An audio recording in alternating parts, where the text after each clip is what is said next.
For today's class, session 10 of Writing from the Reader's Perspective, I want to go through some sample published text. These are 4 text passages that were posted for you, so you should have read them and thought about them and marked them up at least a little bit before watching. I also want you to do this mental quiz. Close your eyes and then picture or imagine a sentence. Can you think of all the structural locations and the terms? So what would be first, what you might expect next, what you expect next. So which 3 things would you expect early? And then what about the end of the sentence? And then picture a paragraph. What are the expectations readers have for what's in the structural locations of paragraphs? And if you can't do them, you should go practice. And you might want to shape them in the air as if the paragraph was floating in space or the sentence was floating in space in front of you, and shape them in the air. This is the first passage. I've put the source there. You could find more details just by typing in the first sentence in quotes in Google. So this paragraph, it actually works pretty well. It has some terminology that makes it a little bit challenging to a non-specialist reader. But during its 40-year history, grounded theory has served as a major method for conducting emergent qualitative research. Here's the stress position, a major method for emergent qualitative research. What is an emergent method? So here's our backward link. The what is tells a reader right away that we're going to be setting up a question that presumably will be answered. I start with whose story is I. That's one we may come back to question. I start, so that's where we're going. We're starting somewhere with a working definition of an emergent method. So here is our backward link, an emergent method, which goes back to emergent qualitative research as inductive, indeterminate, and open-ended. So our stress position has 3 things being stressed: inductive, indeterminate, open-ended. An emergent method begins. So this is topic stringing in my mind. We've got here is emergent qualitative research. What is an emergent method? I treat this as topic changing. And then we continue on working definition of emergent method. The whose story throws me a bit. So I might have what is an emergent method? An emergent method starts with a working definition as inductive, indeterminate, and open-ended. Then we're back to an emergent method begins. So we're talking about an emergent method again. Begins with the empirical world and builds an inductive understanding of it as events unfold and knowledge accrues. This is a little more challenging. We've got these 2, begins with the empirical world and builds this. So that's something that I would be asking the author about. Do you really want to start here? Might you break it into 2 sentences? Are there 2 stress-worthy points here? Then social scientists, so now whose story is now social scientists who use emergent methods, so there's our backward link early in the sentence, can study research problems that arise in the empirical world and can pursue unanticipated directions of inquiry in this world. Okay, so can study what's in the stress position, research problems that arise in the empirical world and pursue unanticipated directions. And that links back to indeterminate and maybe open-ended. So indeterminate, they arise in the empirical world, not determined in advance, and pursue unanticipated directions, that's open-ended. That's a bit subtle. It's easy for me not to connect indeterminate with rise in the empirical world and open-ended with unanticipated directions. I actually had to read the paragraph again to realize that those 2 were connected. Emergent methods, so we're topic stringing here, are particularly well suited for studying uncharted, contingent, or dynamic phenomena. So uncharted, contingent, dynamic, that also leads back to related to indeterminate and open-ended. These methods, so we're still talking about emergent methods, also allow for new properties to appear that in turn shape new conditions and consequences to be studied. Again, fits back to indeterminate and open-ended. By adopting emergent methods, researchers can account for processes in the empirical world and direct their methodological strategies accordingly. So here's our backward link. This is all about researchers, and that's whose story. And things in the empirical world and direct methodological strategies. So what's the issue and what's the point? Arguably, this could be the issue. Grounded theory has served as a major method for conducting emergent qualitative research. This could be the issue. This whole paragraph is about what is it? Or this third one, remember we can go to, for most readers, 3 first sentences to be the issue.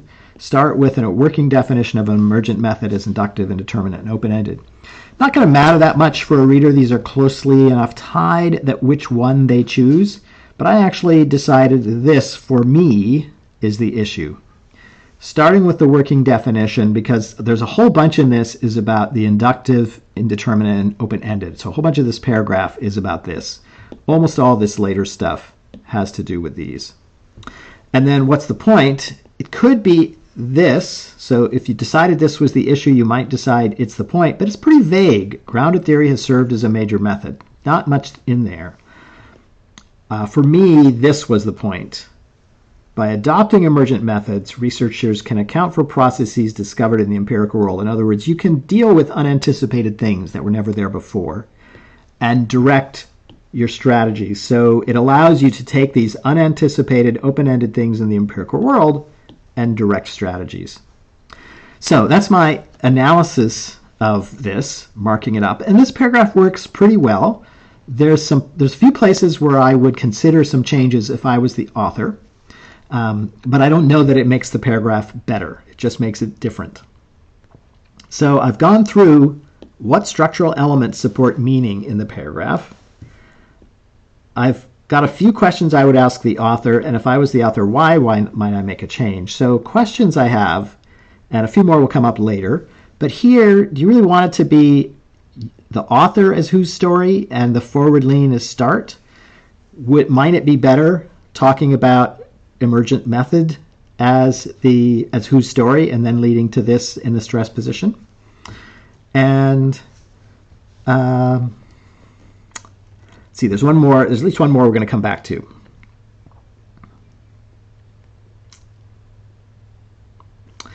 So here's one where I've altered it to show you how you can change the meaning of a paragraph just by adding one sentence, by asking it whether or not this is what ought to be the point. So if you read your paragraph and you ask, is this really what I want as the point, or do I want to go somewhere else? A lot of times you will get something stronger by adding something. So I've just invented some. There was a dark side. Emergent methods stripped causality from studies of grounded theory. Now, is that true? I have no idea. But you can take something that is a very straightforward discussion and then raise a new point. This would actually be a coda. But it could also be it could be that if you decided, no, this is enough, that emergent methods stripped causality from studies of grounded theory, then it's not just a coda, you're actually making a point. Here's some alternatives. Emergent methods catalyzed the rise of grounded theory. Emergent methods gave needed critical support for grounded theory. Or, but can emergent methods ever predict new outcomes? All of those take this paragraph, and because you've changed that last sentence, what a lot of readers will decide is the point, you've changed the takeaways from that paragraph. And then the other thing I wanted to mention was potential reworking. So up here, what is an emergent method? That could be altered to an emergent method starts with let's see, a working method. An emergent method has a working definition. Let me try that again. An emergent method has a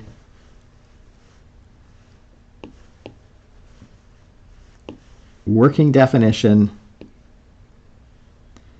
as inductive, indeterminate, and open-ended. It's not a perfect sentence, but the question then is, do we need this stress position? Do we need the reader to ask themselves, yeah, what is an emergent method? Or have the author explicitly explain or show here that the reader might not know what an emergent method is.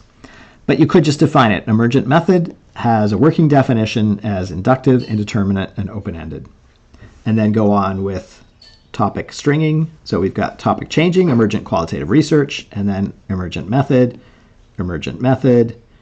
This one is about social scientists, but here's the backward link.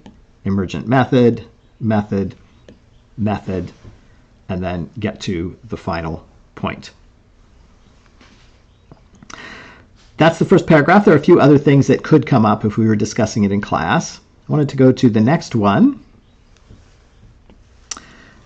And this one,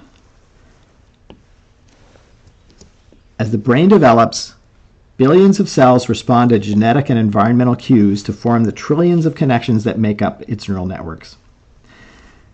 Okay. However, before these brain circuits, so as the brain develops, before these brain circuits, here's our backward link, can respond to real-life stimuli. Their connections are refined by bursts of electrical activity.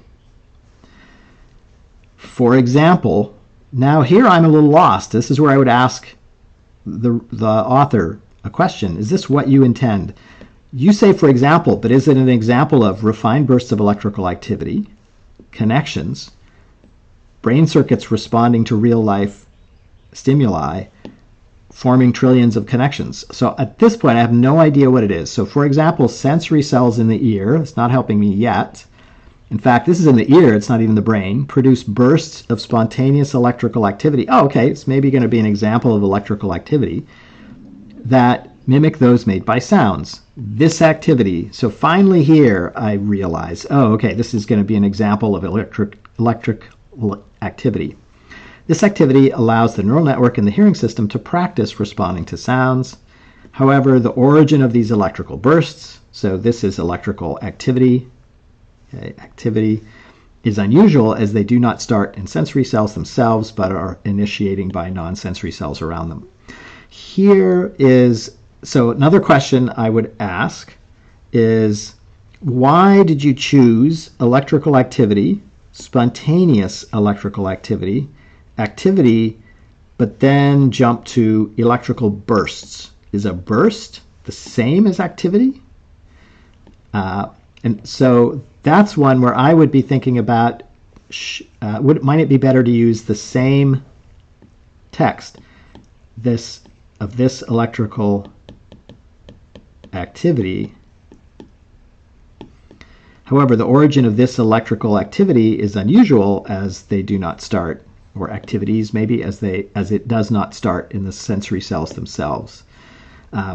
That we're often told to vary our word choice to make reading more interesting, but this is science, and if your main goal is that everybody understands what you're talking about without ambiguity, you might not want to change your word unless you mean something different. I tell my students, my research students in science, if you change your term, it's because you mean something different. And actually, an electrical burst is not the same as electrical activity in the brain. And then the final one is, what's the most important? So this is likely the point. Doesn't have to be. This could be the issue and the point. But this is the general topic of the paragraph. And then this one starts leading to electrical activity, and the final thing here about, first of all, is this your point? Is it, and then what should be in the stress position? In the point, should the stress position be that it's unusual because they do not start in the sensory cells themselves, or is what should be stressed is that they're initiated by non-sensory cells around them? Or is it both? And depending on the answer, I might change the structure here. So I'm going to show you one example of what I did. You might want to just pause and read through this and think through it again for yourself if you need to. So here are some changes. The original text is down here. And what I've changed is in blue, I've moved around. In brown is text I inserted. I've struck out some text.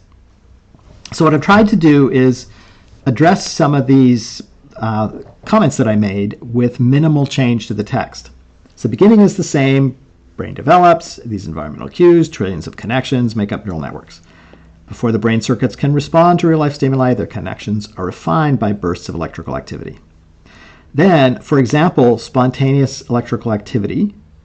So instead of, for example, sensory cells in the ear produce bursts of spontaneous electrical activity, I've taken electrical activity and moved it up. For example, spontaneous electrical activity produced in sensory cells in the ear mimic the spikes made by sounds. Let's look at that structure. Connections are refined by bursts of electrical activity. For example, I still don't know where this is going, right? Same problem I had last time, but now spontaneous electrical activity. Oh, it's an example of this. Great, backward link early.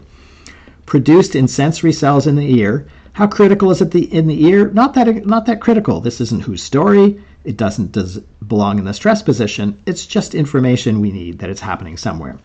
Mimic the spikes made by sounds. So that is the stress position. Okay, and now I've got spikes, or I could have been bursts made by sound. Use this term because those would be similar here.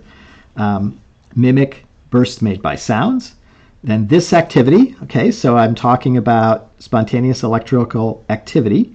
So topic stringing here allows the neural networks in the hearing system. So activity is a backward link, so is neural network, so is hearing system, to practice responding to sounds. So that's the stress, to practice responding to sounds in the stress position. However, the origin of these electrical bursts is unusual. This was all one sentence. However, the origin of these electrical bursts is unusual as they do not start in the sensory cells themselves, but are initiated by sensory cells around them. I decided that there were two things worth stressing. However, the origin of these electrical bursts is unusual. And then we get to the point. They, referring back to the electrical bursts, they do not start in the sensory cells themselves, but are initiated by nearby non-sensory cells. That's if what you want to get across is, hey, all this stuff has to happen as the brain develops, but this really important spontaneous electrical activity doesn't actually start in the cells that use it. Instead, it's nearby non-sensory cells that set it up. And so maybe we'd go on to a new paragraph talking about the importance of these non-sensory cells.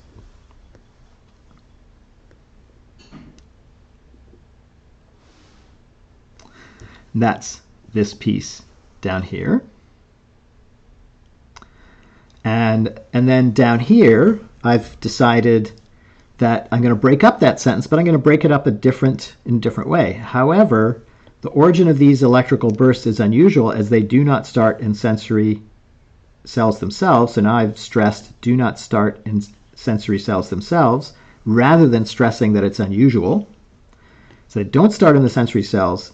The bursts are initiated by nearby non-sensory cells. So I've got two stress positions. They do not start here. They do here. And now again, I've got a point that is about the non-sensory cells. Now the author might say, no, that's not the point of this. The point of this is that these electrical bursts are unusual, in which case the text might read, however, they do not start in the sensory cells themselves, but rather than in nearby non-sensory cells, colon or comma, a highly unusual pathway or pattern.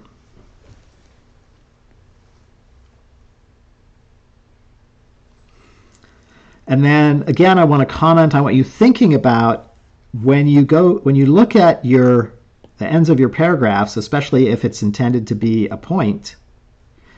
Think about whether some new sentence might get across your idea better. And then sometimes that can actually make you replace the ending of a paragraph. So here, thinking about where one might go, if I was the author, mysteriously, non-sensory cells, here we go, non-sensory cells is our backward link, create spontaneous electrical activity, a link back to all the rest of the paragraph here, that constructs our neural networks. And that takes our beginning, the brain develops to form environmental cues to form trillions of connections that make up its neural networks, and then we end with non-sensory cells create spontaneous electrical activity that constructs our neural networks. So here's a point. Okay. And that would fit perfectly with the intent that I understand this paragraph to have, but not necessarily the author's.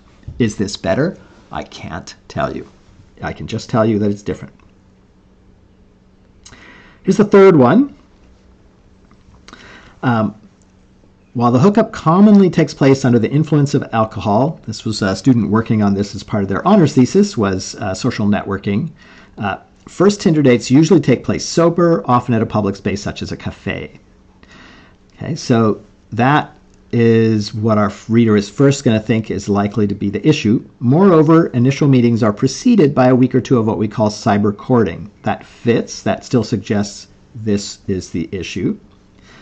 This is when, so here's cyber courting, this is when potential partners move off the dating platform to texting, Snapchatting, or some other social media, allowing couples to get to know each other and occasionally facilitating cybersexual interactions prior to their first face-to-face meeting. So here's one where I might go, do you have two stress-worthy things here? Some other social media, so that could be a period, and then something new stress-worthy, allowing couples to get to know each other, another period. This also occasionally facilitates cybersexual interactions prior to the first face-to-face meeting. And again, is it that it's prior to the first face-to-face meeting, or is that what it's facilitating that is should be stressed? So that's a long sentence that has 2 or 3 potentially stress-worthy pieces of text in it, and I'd be asking the author, what about that? Then, well, hookups are hallmarked by the unaccountability of drunken spontaneity. So hookups is a backward link, later followed by posed attachment. Dating apps establish a mutually clear romantic motive from the beginning. So now we've gone from hookup to dating apps. So the structure started off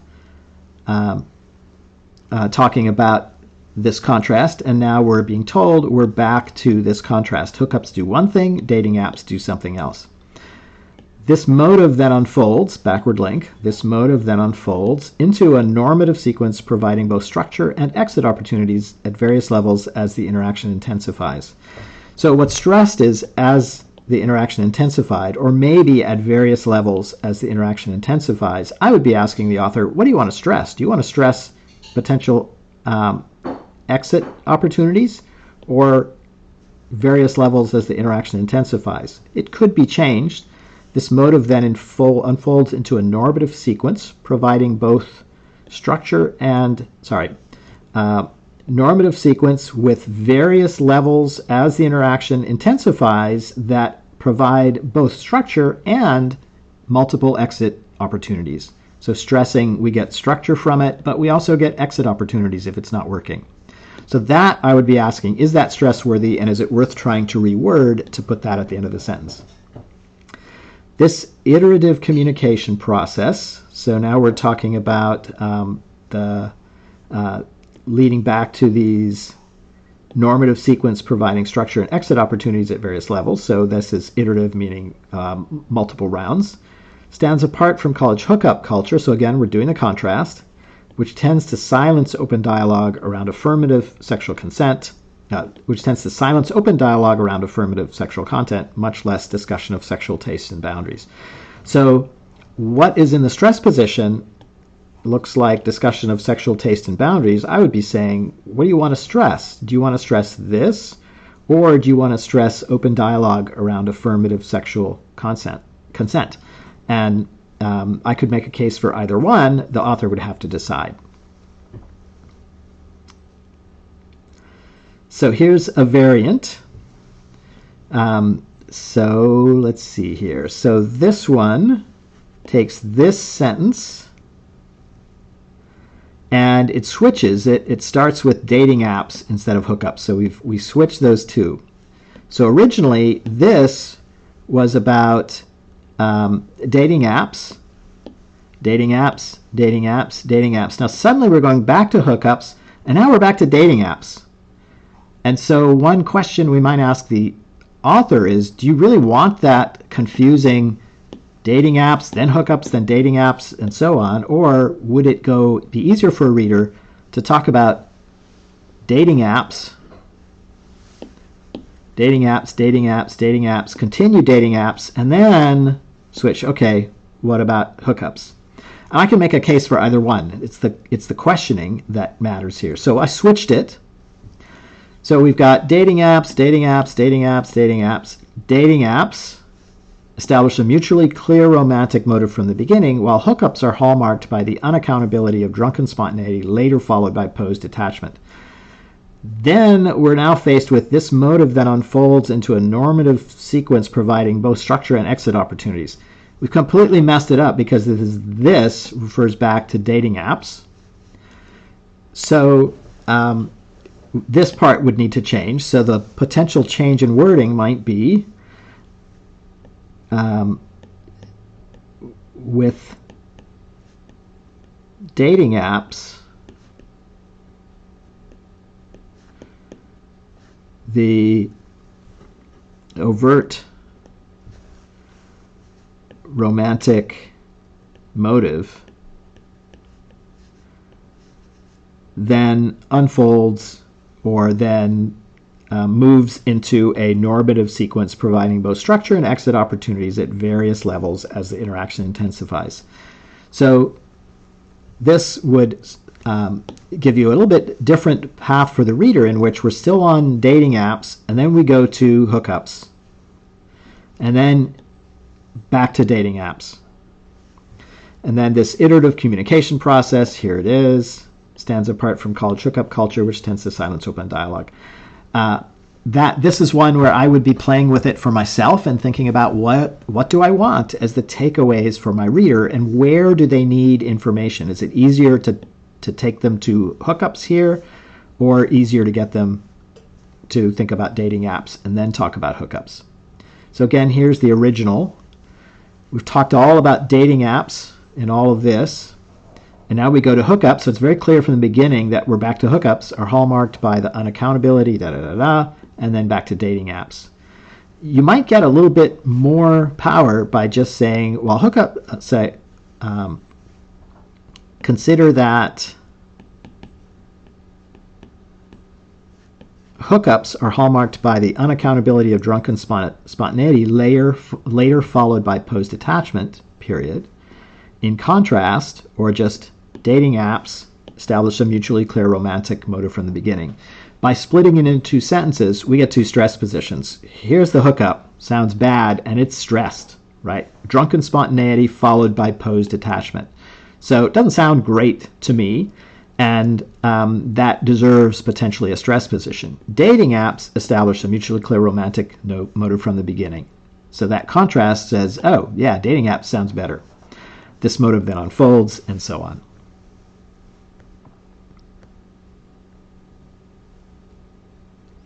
So here's a version. Remember, I had messed up this next sentence.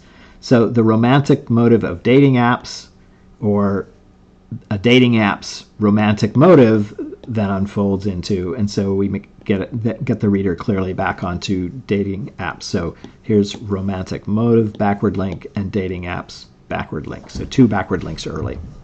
And you could argue about which might be better, romantic motive or dating app.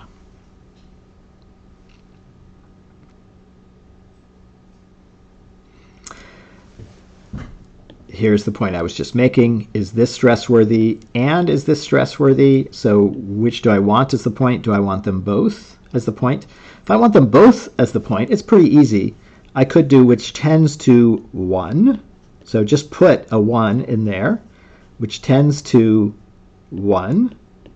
Silence open dialogue around affirmative consent, while also 2, silencing discussion of sexual taste and boundaries.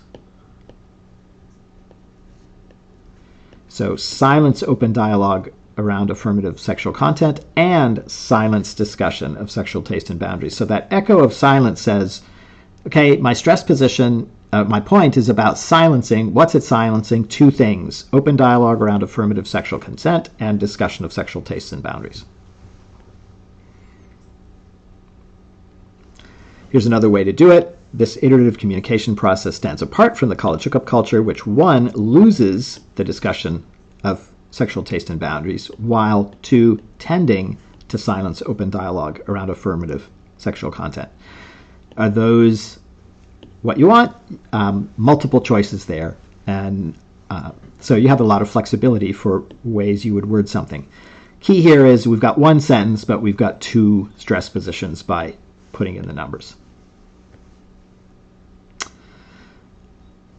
Okay, some take-home messages from today. I gave you, I hope, some thoughts on ways to think about a paragraph as you read it, ways to flexibly, as you're reading, think about structure and what the structure is doing for meaning, and then some ideas on the ways you might change some of it. Now, I've done this enough that I can rephrase sentences on the fly without that much thinking. I know that when I was a beginner, I recall vividly how long it took me to come up with alternative wordings that worked when I wanted to change things like whose story or stress position, except I didn't call them that at the time because I hadn't read Gopin. So it does take practice to do that kind of flexible changing. So that's the first message. Second one is about just some examples. And then third, I wanted you to analyze some paragraphs and see some elements of structure and how repeated words or phrases can help a reader understand, at risk of maybe making it a little bit more boring. But it'll help as a reader understand where you are and where you're going and what the takeaway messages are. I added this last piece that I think is pretty well written, but I've recorded about 30 minutes, or maybe I have a few minutes. I'll go over it, and you can skip this part if you want to. So it isn't that educators don't mean well. Youngsters do indeed need access to certain literacies and skills if they are to function fully and well in our society. And it isn't as if there are no students who succeed. So it isn't that educators don't mean well. Youngsters do need access to certain literacies and skills if they are to function fully and well. So it isn't that. Now we have some parallel structure. It isn't as if there are no students who succeed. Children are learning all the time, and not just what we think we are teaching them. So youngsters do indeed need access to certain literacies and skills, and children are learning all the time. So we've set up something with it isn't a negative, and it isn't two negatives. One is about educators, and one is about students, and both are positive. It isn't that educators don't mean well. It isn't as if there are no students who succeed. So that negative, and then they're actually double negatives. It isn't, don't. It isn't, no. But these are double negatives that work pretty well. Okay, so we've set up two things, both with it isn't about educators, it isn't, but this time about students. And then the irony here is that the students who tend to succeed in school learn in spite of, not because of, our treatments. So the irony, so we've set up it isn't, and now irony, that students who tend to succeed learn in spite of, not because of, our treatments, not because of educators. And those who fail in school are subject to the most relentless and concentrated attack on their weaknesses. So well-meaning educators, youngsters do need the things educators are offering. Some succeed, but those who fail are subject to relentless and concentrated attack on their weaknesses. Then a dash. Gopin is a fan of dashes, often to no avail. Here's one where shorter and punchier might benefit, but there are two potential stress positions. One is these attacks, and the second is, and it doesn't help, right? Those are two really separate points. If these relentless and concentrated attacks on their weaknesses often helped, we might accept them. But if they often don't do any good, we wouldn't.